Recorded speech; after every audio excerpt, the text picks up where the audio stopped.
আসসালামু আলাইকুম।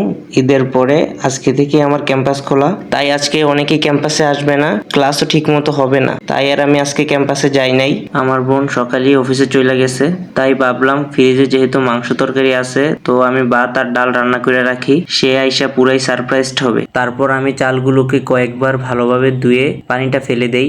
এখন চুলাতে আগুন দিয়ে ভাতটা বসিয়ে দেই।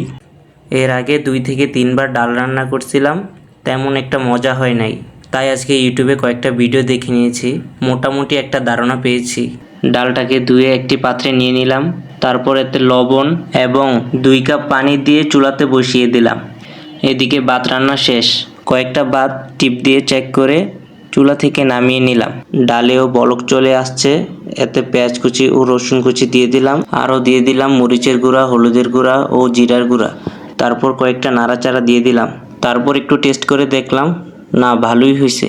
আমি এমনিতে তেমন একটা রান্না বান্না করি না, মাঝে মাঝে পরিস্থিতির শিকার হয়ে গেলে করি, আর আজকে করছি শখে। আলহামদুলিল্লাহ, ডালের বাগার দেওয়া শেষ, আর কিছুক্ষণ রেখে ডালটিকে উঠিয়ে নিব।